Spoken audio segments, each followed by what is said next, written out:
Look, I'll play along, and if I have to answer that question, I'll say Russ's struggles. But the fact is, it was really neither. You shouldn't need LeBron James to beat the 0-4, that's what they were entering the game, Oklahoma City Thunder. They're probably the worst team in basketball.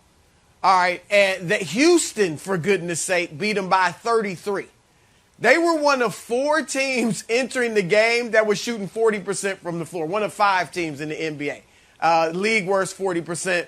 And the Lakers, for all of Russ's turnovers, their defense, which has been bad all year so far, was horrific.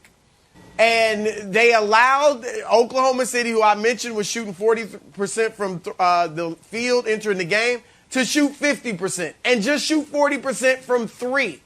All right? It was ridiculous what was happening. And I think the Lakers got up 41-19 after one quarter and relaxed.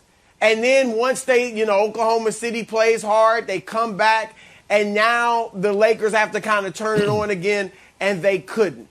But we talked about Westbrook. Yes, he was bad. I mean, you mentioned the quadruple-double, the 10 turnovers. He had 4 in the first 3 minutes of the fourth quarter that kind of the game had already been turned, but it allowed Oklahoma City to get a little bit of cushion. They went up by 6. But the Lakers still had a shot at the end, and Russ takes a bad three-pointer. Remember, he's a 17% shooter this season from 3, and that's actually a boost. He was at 9% a few days ago. All right? I guess he thought he was hot. He takes a bad 3 at the end of the game and misses with 27 seconds left. Malik Monk, who I sang Malik Monk's praises yesterday, he throws up an air ball from 3, which I don't know what he was thinking because he took it quick. And I got Anthony Davis, I got Melo out there, and even Russ. I'd rather get the ball in one of their hands. And then Melo gets a steal late, and he throws up an air ball from 3, wide open. And so Russ, yes, was bad. You can't be turning it over 10 times, Nick. But it was a lot more than Russell Westbrook to blame for this loss. Yeah, 1,000%. And I'm going to focus on the defense and the coaching. The defense, they've given up 115 points or more in every game this season. No Lakers team ever has started the year giving up 115 in 5 straight. Even those awful teams post-Kobe, pre-LeBron, no Lakers team's ever done this. And the fact that the Lakers, because they were up 26 with 4 minutes left in the second quarter, and then they were trailing entering the fourth quarter.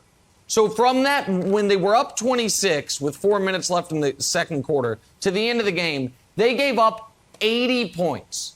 That's a pace of 148 points in a 48-minute game against the Thunder, who Broussard said it too kindly. There's no maybe they're the worst team in basketball. They're the worst team in basketball. At the end of this year, you might very well be able to count all the Thunder victories on 2 hands. I think 10 wins is in play, and one of them just happened last night. So that can't happen. And the fact that the Thunder were able to erase the deficit entirely before the fourth quarter even started is actually even worse for the Lakers, because what that means is they had their attention by the fourth quarter, and they couldn't beat them for a quarter.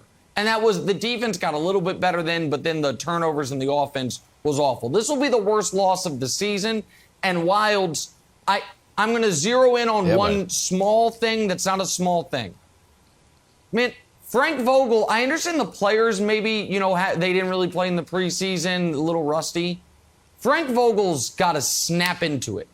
At the end of the game, 35 seconds left, down 1, after a timeout, got to have a stop.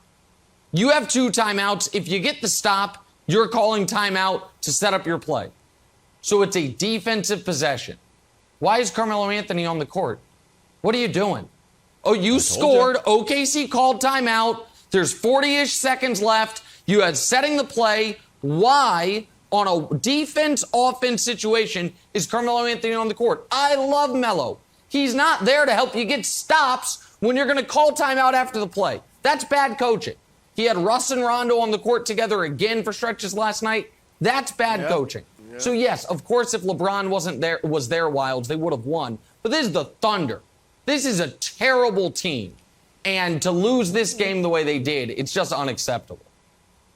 We're a little worried. You're going through it this week, buddy. Between the Chiefs and the Lakers, I feel like we're having like a. You guys keep saying that. I'm not a Lakers fan. I didn't accuse you of a Lakers fan. I'm not a Lakers fan. I'm just saying you're going through it a little bit. Okay. I thought you had a fondness for LeBron James. LeBron plays on the Lakers, Yeah, and LeBron plays. All right, Broussard, here's my thing. Well, if that's the case, then I should be happy when they lose without him. But go ahead, Wilds. I mean, if that's the case, if it's just a LeBron thing, then last night was great for me. Look at the Lakers. They can win the title with him. Without him, they lose to the Thunder. Add it to the GOAT resume. I'm just saying. But go ahead, Wild. Sorry. All right, so I think it's time to start worrying about the Lakers' age. And here's why. When you get a little bit older, and we're burying the lead now because it's Broussard's birthday, but I'm also a little bit older, you got to have your old man antennas up. Like New Balance released some sneakers, a new collaboration. I'm like, ooh, do I like those? Are those cool? Or do I like them because they're New Balances? The Lakers need to be have their antennas up. Why? Because 36-year-old Melo airballed a three? No, that's not it. Is it because old man LeBron has already missed 40% of the Lakers games? That's not it either, Broussard. It's because Russell Westbrook is talking about playing the game the right way. Here's the thing. Thunder have a reason to celebrate. If we can show the graphic, this is not only a statement win for the Thunder, it's a statement win against the entire Lakers franchise. 25 years, 239-0. Thunder put an L on the record. So, Broussard, were you okay with Russ being mad at Bazley for the end of the game dunk? Not at all. Bravo for Darius Bazley. He had every reason to celebrate. I didn't even know this stat you just threw up there, Wild, so good job on that one. But look, this is a young kid. He scores 20 points. That's a season high. You beat the Lakers, the best franchise in the league, and you beat Russ, obviously, who made his career in Oklahoma City. So I have a pet peeve with professional athletes who are being paid millions of dollars for complaining about an opponent running up the score, flipping a bat, which, by the way, they do flip bats now in baseball. But all of that, like, I have a pet peeve with that. If you don't like it, stop them. If you don't want Darius Bazley to have a celebratory dunk at the end of the game, Russ, don't have 10 turnovers. Don't have 10 turnovers. Fine. How about that? That's what you should be mad about. That's totally fine, and that's right. And I like Bazley, clutch client, by the way. But Russ also shouldn't have been thrown out for this. Like, this is more of a story because of the overreaction by the ref. You don't have to throw him out. He's just yelling at him, don't do that, don't do that. Well, it was his second tee, though. The NBA's... I understand, but you didn't have to tee him up. That's why he was ejected. There was no reason to tee him up. The Lakers are inbounding the ball. The game's over. There's no reason to tee him up. That's a little fair. Overreaction by the ref. But good job, Bazley. Good to see you thriving, young man. Thanks for watching. Subscribe here to get the latest from the show. Also, be sure to check out more of the best clips from First Things First, or go watch a few segments from our other shows on FS1.